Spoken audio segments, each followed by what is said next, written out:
Welcome to the NewSpace India podcast, a bi-weekly talk show that exclusively captures insightful conversations with people contributing to advancement of space activities in India. The NewSpace India podcast is pleased to announce our association with Dassault Systems, a global leader in providing business and people with collaborative virtual environments to imagine sustainable innovations. Dassault Systems solutions support startups, small and medium-sized enterprises, and original equipment manufacturers in developing disruptive solutions for space launches and satellite propulsion. Recently, a supply chain digitization study with Dassault Systems was conducted to provide a foundational understanding of the supplier landscape in the Indian space ecosystem.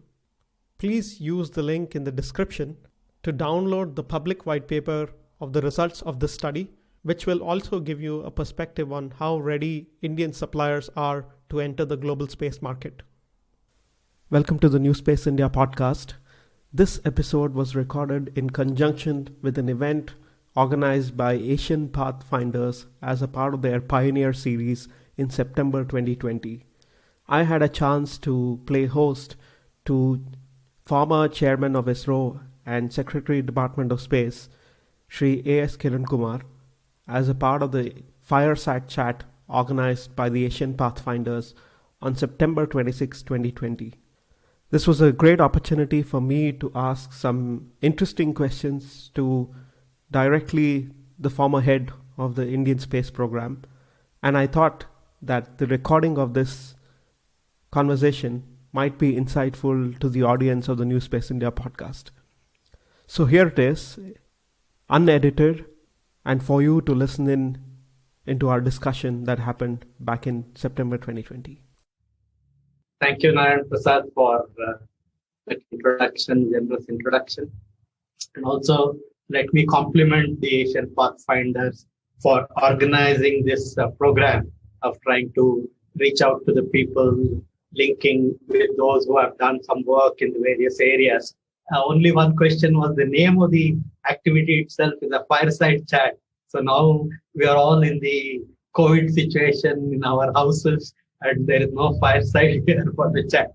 But that apart, anyway, let me compliment them for carrying out this particular activity and giving me an opportunity to share with the people the way India has dealt with this activity of space program and how it has impacted social and political activities in the country. So thanking you for this opportunity and the good morning to all the participants. What I intend to do is initially for maybe about 10 minutes, I'll just speak on what has happened in the space program in India, how it has moved and where we stand today. And then subsequently, probably we can have question answer as moderated by Narayan Prasad. In fact, incidentally, just yesterday we completed the birth centenary year celebrations of whom we consider as the father of the Indian space program, Professor Vikram Sarabhai.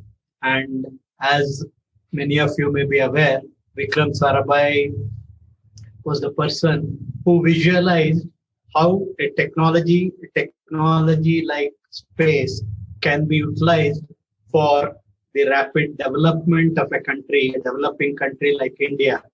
In fact, if you see, when the first object was put into space by the Russians way back in 1957, India was a fledgling democracy which has come out of colonial rule and other rules for hundreds of years. And then it was just trying to organize itself, develop, and come out of poverty and various developmental issues. And at that time, it was Dr. Sarabhai who visualized that technology of space, by going out beyond the Earth, by putting satellites in orbit in different heights, you can do various activities which will be beneficial for the development in the country. You can imagine at that time, just 10 years after independence, if the government had to be convinced that a technology like space, which was being done by the two superpowers at that point of time, mostly for showcasing their military strength and demonstrating who is more powerful, who is more capable. And at that time, visualizing that use of such a technology can make a difference to the country, because what he had in vision was bringing in communication capability, remote sensing capability, and then using these two features, how to make sure that in India, you can reach out to the entire countrymen across the different regions which are not easily accessible. And probably many of you are also familiar that if you put a satellite in geostationary orbit at a height of 36,000 kilometers, it acts like a tower at that height. And 1/3 of the globe it can continuously see. And so by virtue of that, you can establish line of sight communication between Earth and the satellite. So what Dr. Sarabhai did was he convinced his friends across the globe, Americans, Russians, then Germans and French people. And then he convinced them that in India, we have a unique place called geomagnetic equator. And if upper atmospheric research is conducted in that place, the entire scientific community will be benefited. And in that form, he could bring the sounding rockets in the form of kits, assemble them in Tumba, our equatorial rocket launching site. And there, the first launch took place in 1963. And in doing that particular testing also, he had to actually convince the fishermen in that region that you need to vacate this place for us to conduct these experiments. And then he also told them, with the help of a priest of the church in that place, that if you vacate this place and allow these experiments to be done, one day in future, the country will benefit. Just as though to demonstrate this particular aspect, India was able to provide to the fishermen in our long coastline of 7,500 kilometers specific information using the color of the ocean observed from the satellites, and then through that chlorophyll, and then through that the food chain of the fish, and then identifying where the fisherman needs to go for capturing their fish. And this information is being disseminated by Indian National Center for Ocean Information System in Hyderabad from 1999 onwards. And this provides to the fishermen specific information using space technology. And to this capability, what was added after we brought in our navigation satellite was today a small gadget which is battery operated, is fitted in the boat of the fisherman. And this communicates with the Navig satellites and locates the boat. And not only that, through Bluetooth and Wi-Fi, it communicates with the handheld device in the hands of the fisherman. And this particular ability enables the fisherman in the form of a video compass, directs him when he is in the ocean, where to go.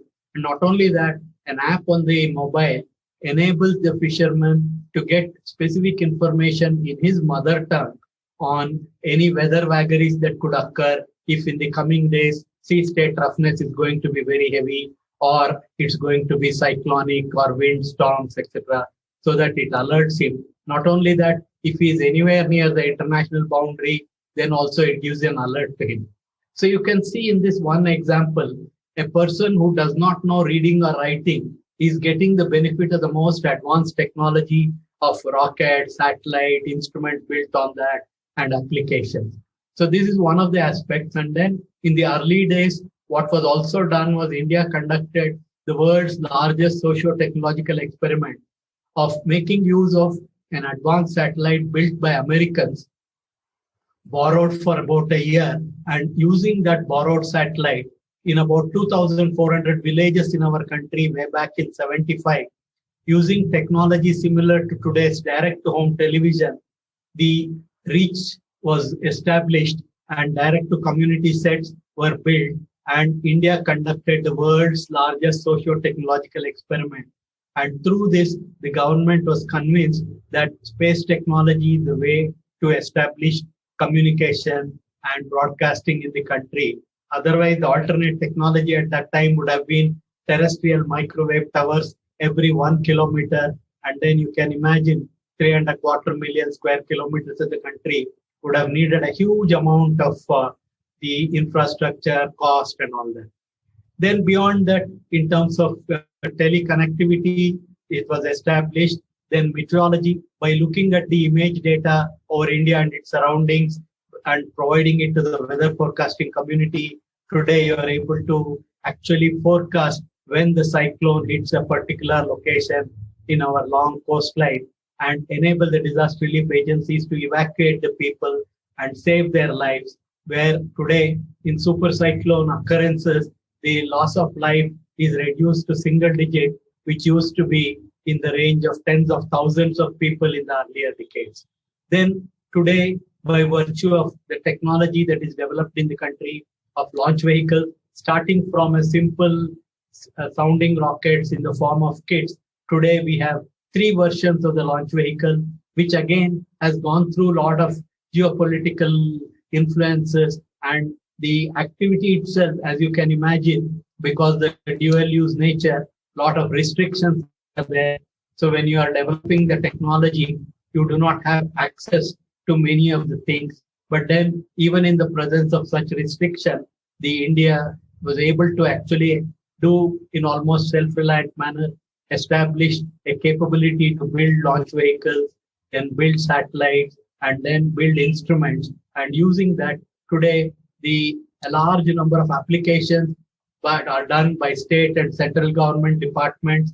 And then whether it is for monitoring or for planning activities, the state and central government departments use of this technology in terms of geospatial technology. If you can visualize, it has actually penetrated all aspects of human life.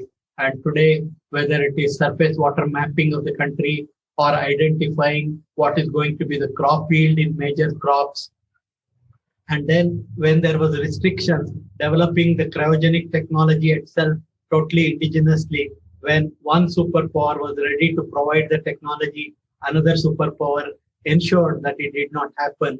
Then all these kinds of constraints existed. Not only that, there was also the constraints of, you can say, the resources. India being a developing country, the amount of resources it can put on the space technology was actually limited. And in spite of all this, today what ISRO has demonstrated is it is possible to do the activities in a very different way, in a manner in which you can make the best use of the technology for the capabilities of our country, for the requirements of our country. Not only that, today if you look at in terms of science, what India has done, it has shown to the world that we can do planetary or interplanetary missions in a manner very different from what others have done, and also do international collaborative activity.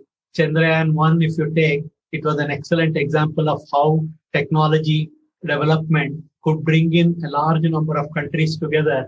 And even in the area of science and technology, Chandrayaan-1, though man had already landed on moon, a number of probes had gone around the moon, gets the credit for discovering the presence of water molecules on the moon.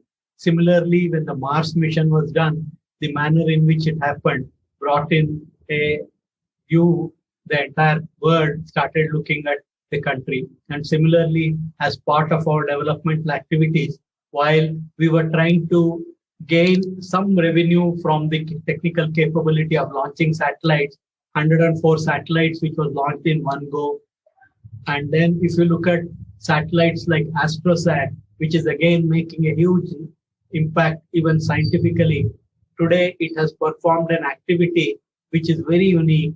Even bigger satellites like Hubble are actually having some difficulty in establishing observation in particular deep UV wavelength.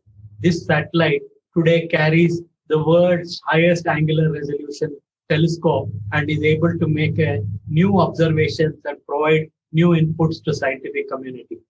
Now, even today, the government is also trying to make use of it in space diplomacy. For example, South Asia satellite, if you look at, true to our own heritage, that the knowledge and skills you acquire should be used for the benefit of the entire humanity. South Asia satellite was an example where India provided the transponder capability to our neighboring countries to make use of it for various activities.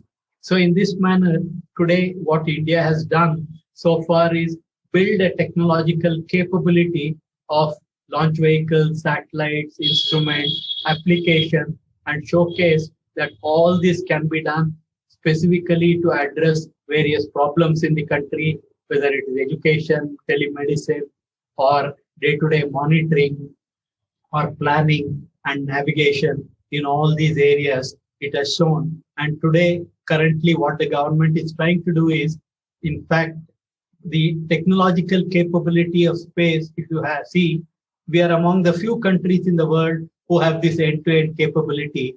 And this technological capability should also be able to be utilized in the country by the people of the country, the entrepreneurs, and the various institutions to be a part of the space economy. Space is actually the fourth frontier, and you are already seeing ventures in people venturing into space tourism, space adventure, space exploitation, and then using the asteroids, etc., for mining and other activities. So space is the fourth frontier, like land, ocean, and air. The enterprise is growing beyond that. So what the government is trying to do is, how can we leverage this capability that has been built in the country? How more and more institutions and entrepreneurs can be enabled to be part of the space technology and be part of the space economy, which is expected to be almost $400 billion in a couple of years. How to make it happen? So it is in this context that today, what the technological capability that has been demonstrated, but what is needed is capacity, more and more of the requirements to be established, and more resources are needed, more talent is needed. That's how the country is growing. So in what I would stop at this point and just summarizing again in a nutshell, what the Dr. Sarabhai had envisioned, how to make use of the space technology for developmental activities in the country, and having reached a certain stage, today looking at how we can be part of the space economy and how we can take advantage of the intrinsic capabilities that have been built in. And with this, I'll stop and then we'll get into chat mode, and I'm ready to answer to the best of my capability the questions that are going to come. Thank you. So, yeah, thank you very much, sir, for those opening comments. I think it sets a lot of context for the conversation. So you did talk about several of the applications and how they are evolving. From what I have seen so far, ISRO is building a lot of the technology, but in a country like India, you have to rely on states and other institutions which are servicing the citizens to actually take up those applications to benefit their jurisdiction or their so on. So we have seen, for example, BBMP or many other institutions come up and ask ISRO for these applications and user applications. So how do you foresee this challenge of convincing more government institutions who are directly dealing with government citizen services to take up space-based services, in terms of one, capacity building in them to know that there is a space capability that they can use? And can you also maybe perhaps give this, you had organized this meet in 2015 with 1,500 officials, and there was news that 170 projects were identified during that meet. Can you please give any updates on these regards? Yeah, in fact, what you are saying is a very important aspect. See, as the technology of space was very new, and then when India got into the use of the space technology, there were always the questions of whether India should be looking at the use of this technology, etc., etc. But then one of the key things is how to make use of this technology for addressing specific problems as always the issue. And unless it is adopted by the user, the person, a group, which is going to make use of the technology, it's always this particular aspect of trying to bring in the user at a very early stage in the whole of the project. And this is where, again, the whole, you can say, the approach of ISRO with the pioneers like Dr. Sarabhai, Satish Dhawan, etc. had been how to link these people. Very early, the whole activity of Professor Satish Dhawan had organized a meeting across the various government departments, and then trying to bring in and showcase how the technology can be used. And then over the period, what ISRO has been trying to do is convince more and more departments. It's not an easy thing. I'll give you a couple of examples. While in the meteorology area, it was very quickly adopted, and then use of meteorological data was started getting into the usage by IMD for both forecasting, cyclone, etc., etc. There were in areas, again in forestry, the Department of Ministry of Forestry started using it for establishing the biennial, once in 2 years, state of the forest in the country, establishing that. And then in terms of, if you look at, for example, in crop field assessment and crop forecasting, ISRO had to almost do this activity on its own for almost 3 decades, 3.5 decades, before the Department of Agriculture and the Welfare established its own center, Mahalanobis Crop Forecasting Center. Today in 2012, it got established and it is now doing on a regular basis. So it has always been a process and a difficult mechanism where convincing the people, see, normally you can easily visualize, suppose I come to you, you are doing some job, and then I try to explain to you what you are doing today, you can do in a different manner by using this new technology. Naturally, the first reaction of a human being will be, who is this fellow to tell me? I know my job better. I have done this. So there is an intrinsic, you can say, hesitancy in accepting new things.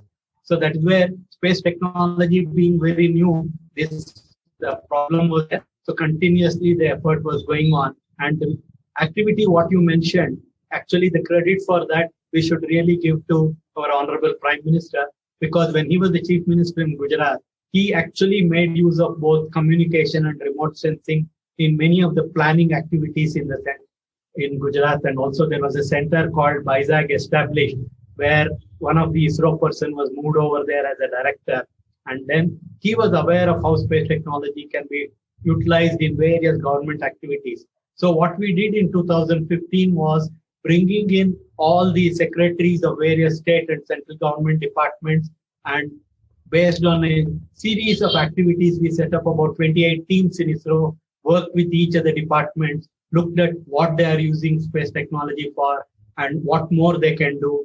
Based on that, that particular day's event was conducted, wherein many of the secretaries tried to showcase what they can use it for. And on that day, the Honorable Prime Minister spoke extempore for 45 minutes to tell the secretaries how space technology can make a difference to the governance, to the planning, monitoring.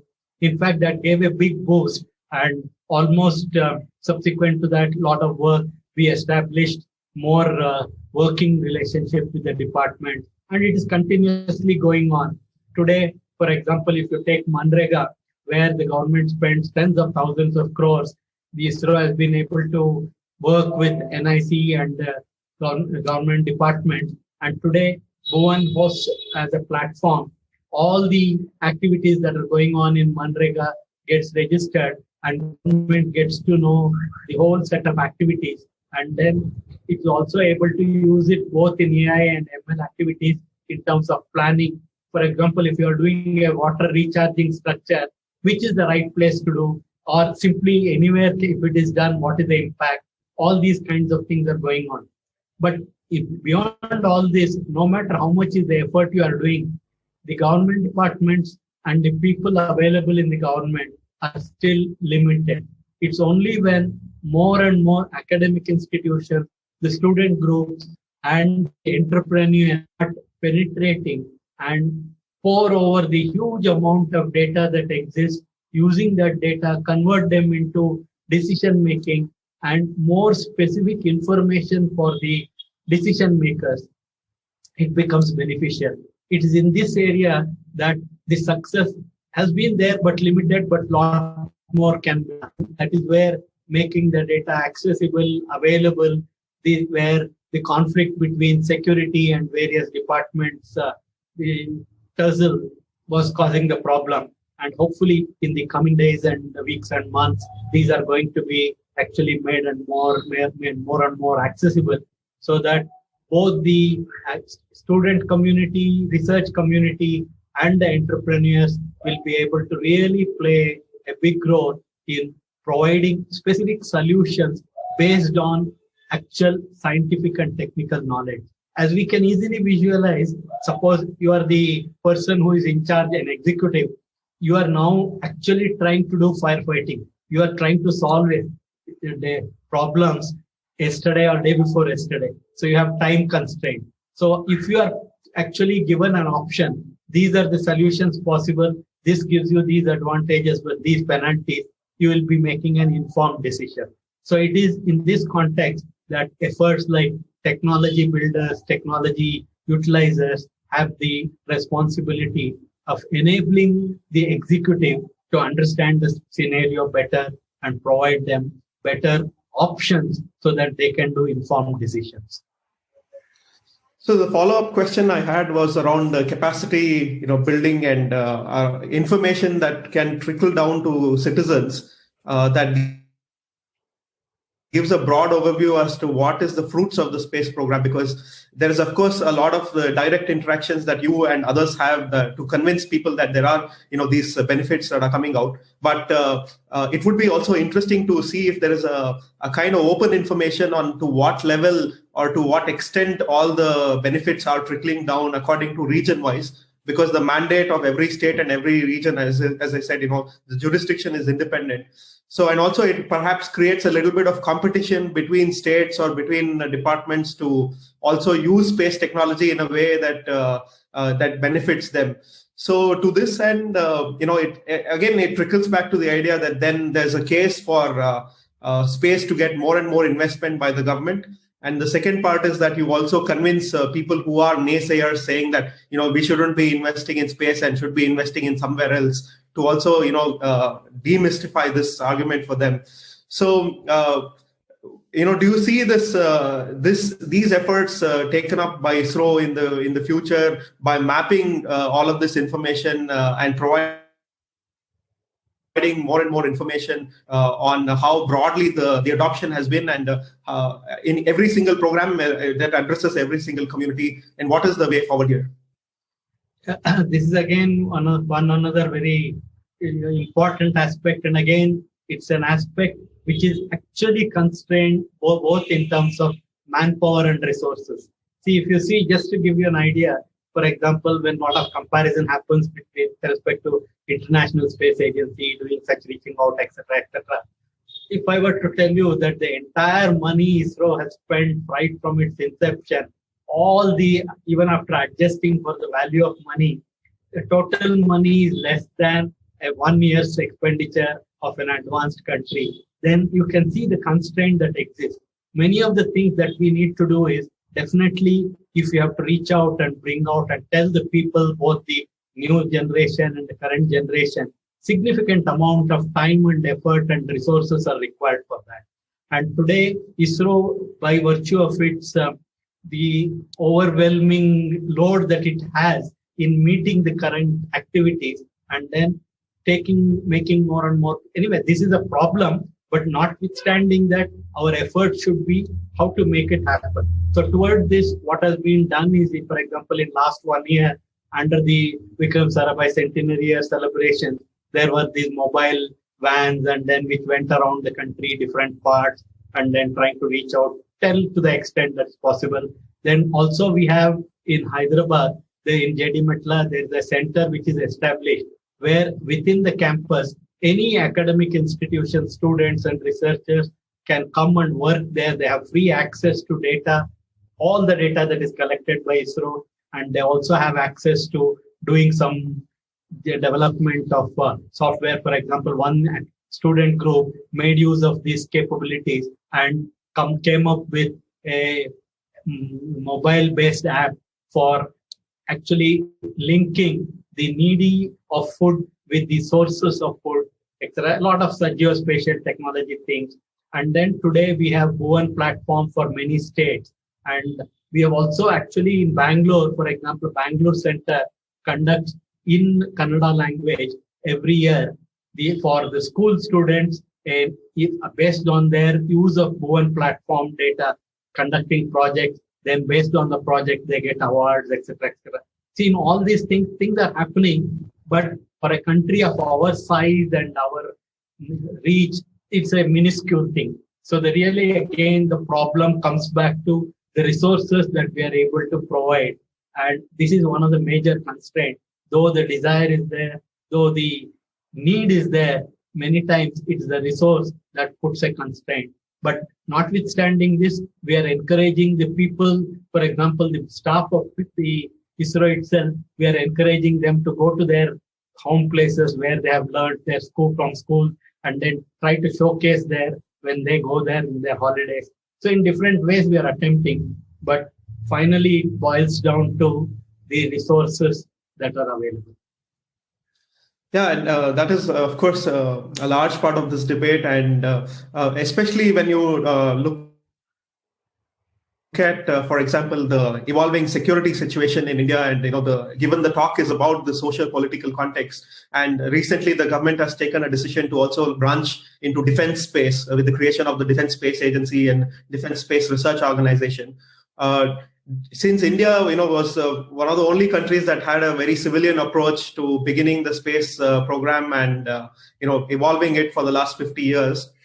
Do you think that by branching out into defense space separately and keeping civil space separately, the budgets for the entire space activity becomes much larger, because defense always gets much larger budgets than any other activity normally in the country. So do you see the defense space evolving in a way that it gets a large budget which will allow more and more applications and more opportunities evolve in the sector?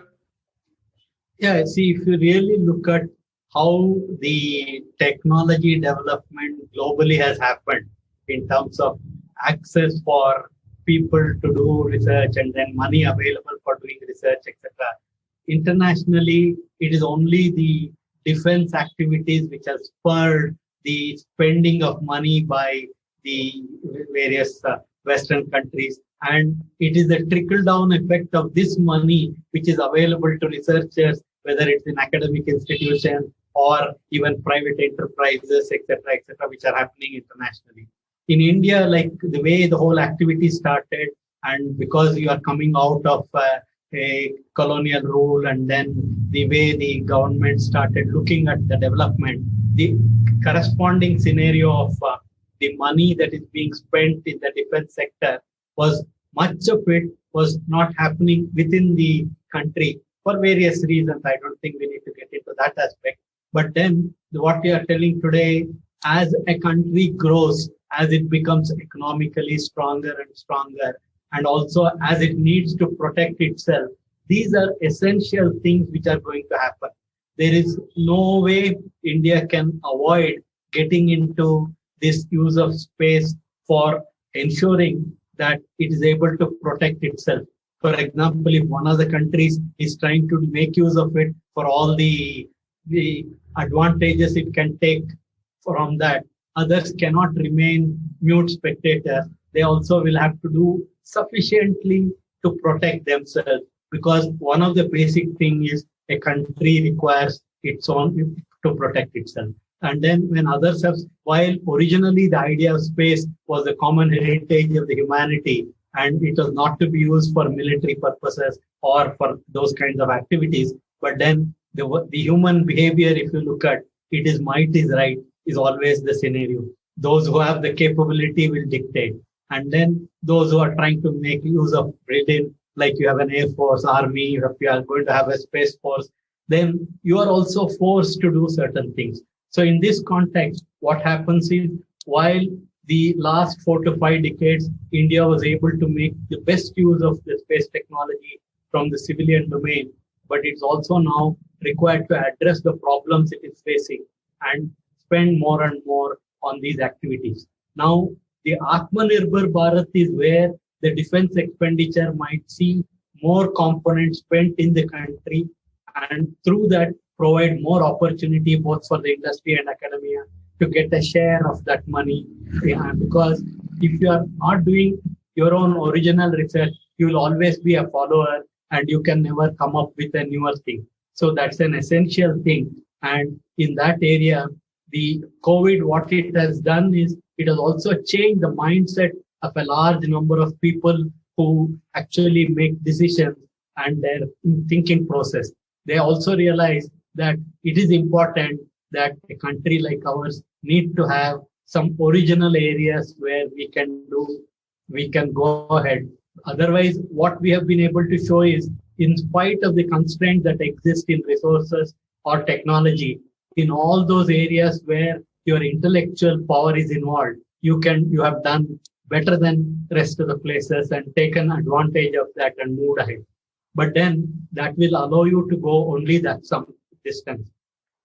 If you really want to go beyond that, and if you want to establish yourself as a person who can come up with a very different ways of doing things, it requires more expenditure within the country in the process of enabling this expenditure, which is inevitable.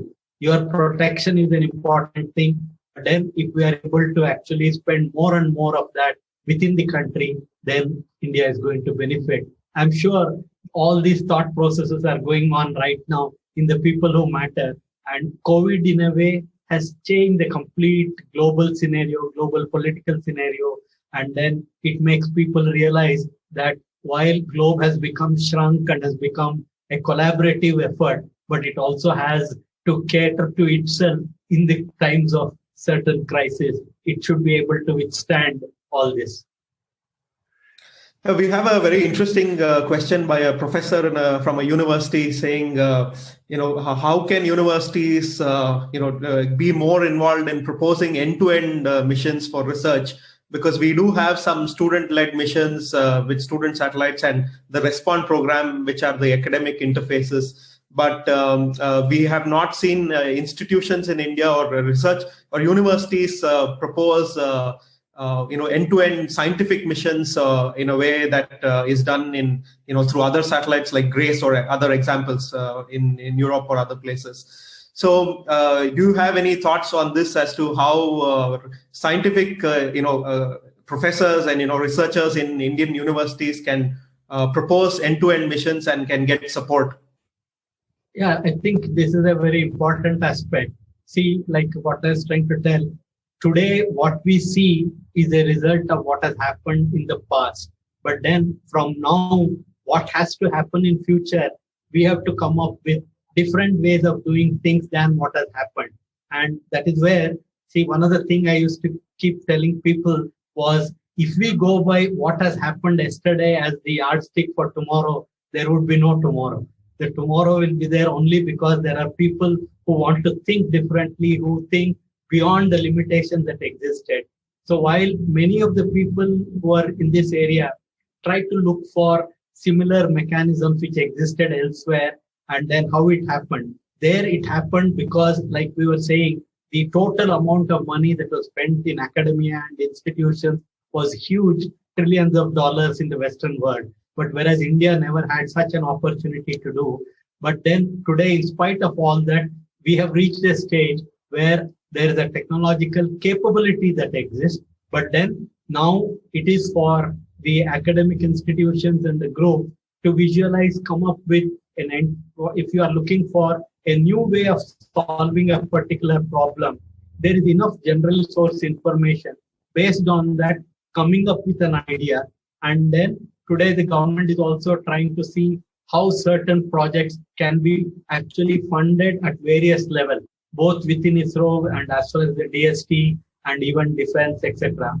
Now, our ability to actually convince any of these segments or even split the problem what we have in hand to try and get funding from this. So it is this act, and this is the area where we need to do more and more, you can say, thinking process and arrive at mechanisms where an end-to-end solution which can be brought in by the rigor of academic discussion and then converting it into a new way and economic way and a way by which we can get the resources from the various government and non-government entities.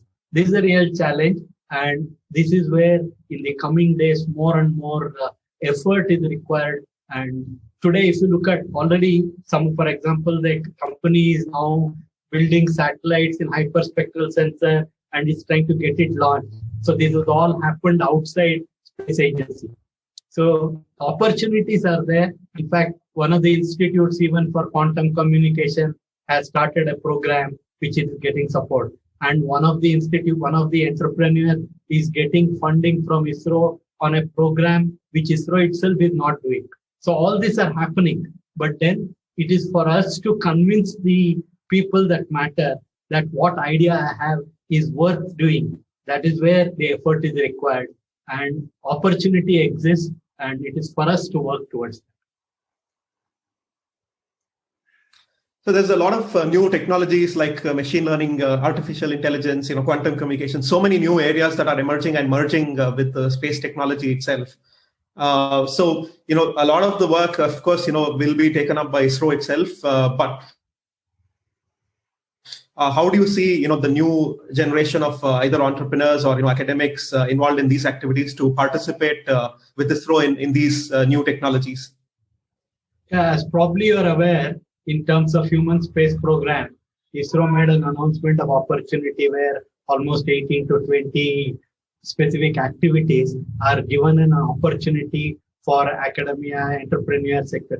What you will see is more and more such things when even a specific problem which ISRO wants to solve, that problem itself will be posed as an announcement of opportunity, and then based on the proposals coming from the industry and entrepreneurs or even academia identifying. So ISRO will get into more and more such problem statements and then getting solutions to those problems, doing seed funding. And then if you look at, we established a capacity building program office, which is now trying to establish across the country, different places where certain minimum laboratory facilities are provided, and also linking the local academic institutions and entrepreneurs to come together, work on that. So ISRO is also trying to find different ways of working with that. What will succeed, how it will succeed, will depend on how the responses come. And again, find also the amount of money that can be spent on this. But then effort is full swing, it is there. Even ISRO has also announced academic partnership in terms of new areas of technology. So in those areas, it's identifying one particular academic institution as a partner. And in that area, what is expected is all the things, research that's happening globally can be part of their assessment. They can actually bring in new information, even train people within ISRO. So what we are trying to do is, because see, this knowledge is no one person's or no one group's actually prerogative. It can come from any different places. So the mechanisms for that, what it is trying. So one is what ISRO is trying to do today is make more and more specific problems as announcement of opportunity, even in mission, space science mission, whether it is Venus mission or Mars mission, there also it is asking. Actually, we are not getting many times sufficiently complete proposals like what you talked about, end-to-end mission. If such a proposal comes, we'll be definitely quite happy to look at that. But what we are finding it is, of course, many of these things would have been because of what has happened. If you look at a space science mission, until we had our Chandrayaan, AstroSat, and then ExpoSat or even Aditya, etc., even the academic people would have thought in India there is not much opportunity, there is no committed space program, etc. But today, by virtue of what has happened, we are providing an observatory. Any academic institution group can actually task the satellite for a project of theirs. So the efforts are on, but then we need more open-minded effort from the other side also to accept that ISRO is not something which has got an infinite resource and it can meet everybody's proposals. It has its limitation, but it's trying to work out of that limitation and come on. Yes, sir. When you review the industry base in India that works with ISRO, often, there's a lot of support from ISRO by providing them the hand-holding, allowing them to know how space hardware is done. And over the last 30, 40 years, all these vendors have primarily been dependent on ISRO for their orders. But today I think there's a very real opportunity for them to mature to be able to do business abroad and do a lot of exports. And especially, given the context of this Atmanirbhar Bharat and, other new programs that are evolving, how do you see, what do you think that the vendors must do to, do more export and do more business internationally, and not just solely depend on ISRO and the taxpayer money within India?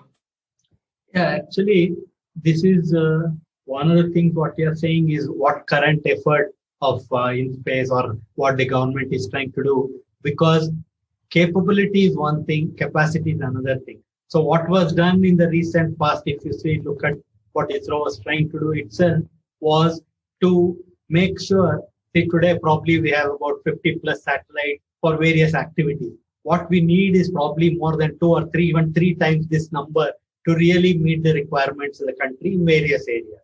Now, this is where we are trying to actually make sure that the industry is able to do. But then here, the real issue is the industry actually, this is a business which is a very risky business, and it is not easy to make the huge amount of, you can say, profit in a short term. You need to look at this in a long-term perspective and then be prepared to take very risky decisions and stick to what you have to do. This is where one of the key problems that come in the industry related to space. And even if you look at Elon Musk, for example, though he had a deep pocket, if the 5th one or the 4th one, what he was attempting had failed, whether he would have continued in this process is the question mark. See, because the first few failures which occurred. So this is where the real problem for the entrepreneurs is their ability to survive the risk and the difficulties that come and see the fruits of their labor beyond certain point. This is one real issue which is always going to be there. And today, the more and more the entrepreneurs are looking maybe for short-term gains, short-term successes. If within that it can happen, it will work. So that is why it's a difficult area. But notwithstanding that, it's the human nature. There are people who are ready to take such risks and go beyond. And when they're ready to do that, probably they will succeed and then they'll go ahead. The real issues are 2, according to me. One is their preparedness for not succeeding for quite some time, and then being ready for a long-term, you can say, non-profitable activity, and then beyond some time profit. Then another thing is there are also probably some areas where you can make quick profit, but there are other areas where you will make over a period of time. So this you have to balance. And the effort is providing numbers. See, earlier, India itself was not able to provide sufficient number to the industry. So that's how probably last few years, we were able to show, yes, there are sufficient numbers for the investment you make, you can get return. Because the quality requirements and the zero failure requirement put a constraint on the system. This also as a philosophy is changing. Today, when you are looking at large number of satellites, you are ready to accept few satellite failures because as a percentage, you are ready. So you are rethinking on your testing philosophy, etc., and making it more cost effective. So the whole scenario is changing. And here, yeah, please go ahead. Sorry, sir. Just to interrupt there. Recently, the defense, for example, has created a negative import list, which allows people to invest locally and to create those technologies and the products here in India. So, given that about, I think from the recent statements I've read, about 20% of the launch vehicle components and a few more percentage of the spacecraft components are being imported by India for the space missions as well. Do you foresee ISRO taking such steps that they will create such a import negative list to encourage local firms to also produce them with the support of ISRO? So I probably see what would be happening is like what you are saying. What the general idea of the government at this point of time is do more and more of commercial activities in the commercial domain. That means, if, for example, when you are talking about more launch vehicles to be available for launching, if all this activity is going to be done in the industry, now the industry will have the freedom to do, making it more cost effective, making it doer. And as far as the ISRO itself is concerned, its effort will be to develop newer technologies, newer capabilities. See, if you really look at the problem of cost effectiveness on the activity what we talked about, whether you want to put a particular thing, in the defense domain, it is different because there the numbers, etc., are quite different. The economics of doing that is much more amenable for such a thing compared to what you are talking about in ISRO. And here, the components, what you would be looking for is, while you don't want you want to get into a situation where somebody can take you for a ride, or you can say almost blackmail you for a program, such a situation you don't want. That means you should have at least more than one source from which you can get. If more than one source is available for that small component, if you have to establish the complete thing, monetarily it's going to be a very problematic thing. What ISRO has always been trying to do is work on those areas where developed technology, whether it's material processing, etc., etc. It has tried to make the best use of the accessible technology, and what is not accessible, it is doing. It will continue to do in that fashion. But then, as a country, when you are looking at, probably there are going to be some changes. As a country, certain things, the new mechanisms will enable more in terms of electronic components, etc. There would be a different approach, which as a country it will take. It will not be from ISRO per se. So I don't know how much time you have. We have a lot of questions. Do you still have maybe 5 or 10 minutes to stretch? Or another 10 minutes is okay. Yeah, another 10 minutes is okay. Okay, so we have a lot of questions on the emerging space startups in India and a lot of investment, even some of the launch vehicle startups that have emerged out of India at this point of time. So how do you foresee any programs specific, from ISRO to either support them, or will it mostly be around the policy aspects and providing them a policy prerogative to either use the launch base or many other things? Would it be that, or will you also look at some sort of instruments like, let's say, NASA or ESA, where they have joint funding instruments or something like that for some of these startups to mature from India? Yeah, there are two parts. One, I told, for example, ISRO is likely to look at more and more activities to be done, even the few developmental and R&D activities to be done in the industry. So for that, definitely some more expenditure than what has been happening is likely to be once in a year. That means this is one place where some additional funding is going to happen. And the second area where it's likely to happen will also be in terms of the enabling some of the entrepreneurs and the people to convert many of the technologies into not only space use and non-space use thing, where the industry is able to showcase that by taking up this particular technology, they have a business case, they can make money out of it, etc., providing more and more such opportunities. Here also, what is likely to happen is there will be two steps. See, when an activity is done within the organization, it is done primarily with the purpose of addressing the specific problem we have. But then that methodology can be adaptable and provide a very good solution to the problems that somebody else is facing.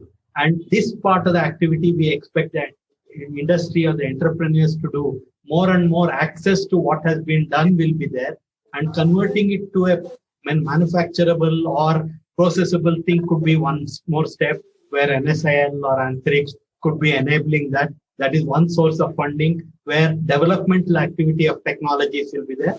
And then the third one, like I pointed out, that all the areas, even new problems, could be posed as developmental activities in the non-ISRO space, and through that also funding.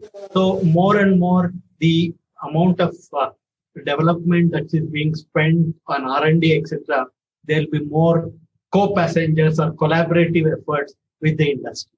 So that is where the additional funding part will happen. But then the real challenge will be for the entrepreneurs to go beyond that. So definitely, if they are able to, the success will come for those people who establish that they have a working model where they have got some revenue, and then using that, they're able to work on a specific problem and then take off. So that is where the real advantages will accrue. Sir, we celebrate a lot of photographs from the 1970s, especially when you see the French photographer capturing some of the images today, that has circulated all over the social media and everything. So I wanted to know your perspective on allowing space historians. Recently, I had a conversation with a space historian who was talking about, how little archival information that it is available from India for a lot of space historians who are looking at space to document a lot of things. So do you foresee, of course, ISRO is a very technical organization. It has a lot of space related scientists. But today you have a lot of these interests from, history, astrobiology, chemistry, so many other areas that are merging into space.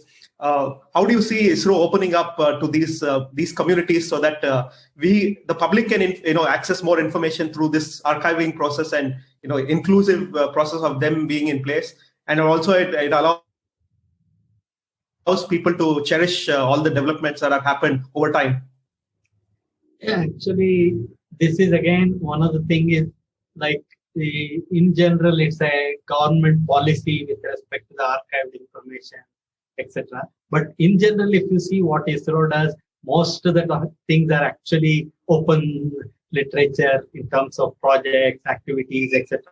There is not much, but then probably what you are saying also refers to certain specific set of information, how things have got decided, how things have happened. That is where many of the historians are trying to do. And here I can only say that each specific case they'll have to approach. And unless the government of India, like many other Western scenarios, after 20 years or after 50 years, everything is available for open. If such decisions are taken, then only things might change. But otherwise, it will be based on the government policies that are existing at any given point of time.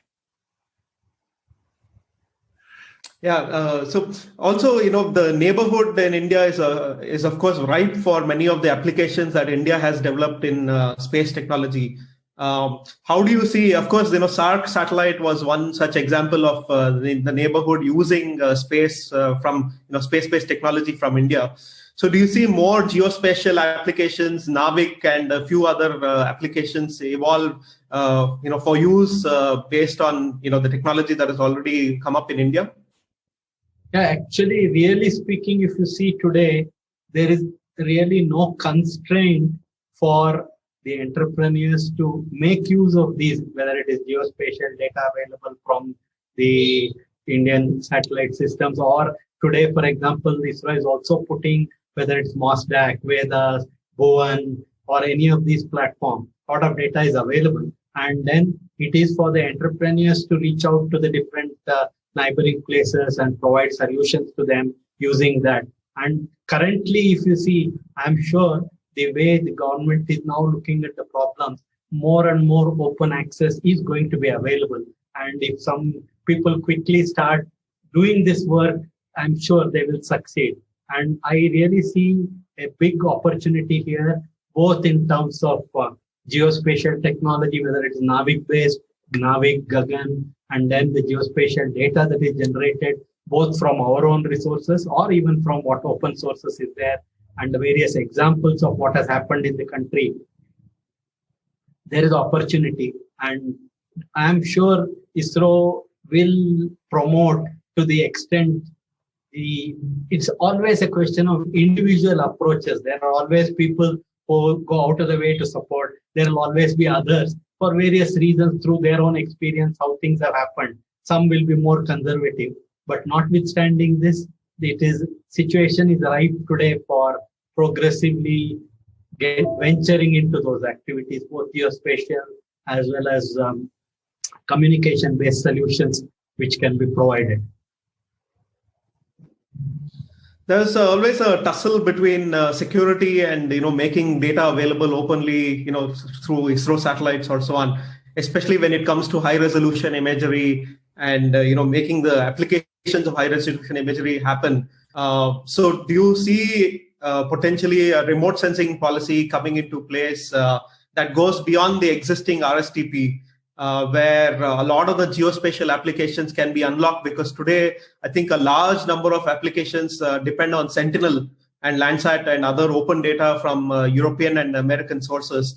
And from what I've seen with a lot of chat with local entrepreneurs in India, they would want to access more of ISRO data regularly with a higher refresh rate and more frequently in an easy fashion, like they would do with the Sentinel or other data. So how do you foresee this evolving? Yeah, definitely. Like I said, the government is in the process of looking at definitely making sure that this tussle between the security and the non-security issues, and how certain things, though it is not necessary under this affected. This, I'm definitely 100% certain that very quickly the scenario will change. And there's also another aspect what we need to see. Many times this is actually, the space technology is only one of the sources of generating data for various activity. The data itself, what is getting restricted from space for geospatial activities, should not be the entire thing. This geospatial activity can happen today if you look at whether it's, for example, very high resolution, near-term, short-term data can be collected with drones at much different, for smaller areas, whereas space definitely provides you on a continuous, repetitive basis many things. For certain very high resolution, drone-based acquisition are the solutions that many people are adopting as it progresses. But then here again, the scenario is expected to change very soon, and the distinction between space-based data collection versus non-space-based data collection, that conflict also should get resolved, and geospatial data access should be actually dealing from only the satellite data. So the last question, so thank you very much for your time. The final question. So we always see, people quoting the space economy is $400 billion big, or, whatever big, so on. But unfortunately, I have not come across a single study that maps an Indian space economy. There was an attempt by U. Shankar that I have read, but we haven't really seen any progress on that. Do you see, ISRO conducting such studies on an annual basis, or having IIMs or IITs involved in conducting such a study that makes it very clear what opportunity for space economy in India, and making the data very local to India? I think you have a very good point there, and then there's again another specific effort which probably will have to be taken up on a rigorous basis, and then maybe task a few institutions across the country. They should come out with such reports, maybe on a yearly basis or on a biennial basis, etc., so that it becomes available. It definitely is a good approach. To a certain extent, something beyond this, not what ISRO itself has done, was attempted, but then this also is required to be done. And see, one of the real problems that a country like ours faces is, see, information is neutral. Actually, how that information gets used is the problem. And for the fear of that information being used in a particular manner, many activities do not happen. That is the scenario which the country has to come out of. And today, more and more such things are happening. And I'm sure this also will be another activity where the government will actually ensure that on a periodic basis, this will come out, and in open domain, the end result is available. So thank you very much, sir. You've been very insightful and very open in your comments. So I thank you for your honesty and the comments. Thank you. Thank you very much. And let me also compliment the Pathfinders for this kind of activity. Wish you a great success in your future activities. And then probably one of the suggestion is you should catch hold of some people from the private enterprise, even if they are a small group or a small entity, their success or failure or difficulties what they face, they should be able to communicate, because that will actually serve as lessons learned in the area. And today, if one of the things what ISRO has learned is, it is always through the problems, the failures, that you learn more and you find solution. And if we can actually bring in more and more such examples. Of course, you also need to find a person who is ready to discuss his failure. That could be a challenge in itself. But then, notwithstanding that, one of the things could be how to leverage such discussions could be one of the areas in which you could attempt. So let me compliment you and wish you a great success in your future. Thank you, Narayan Prasad, for that interaction. Thanks.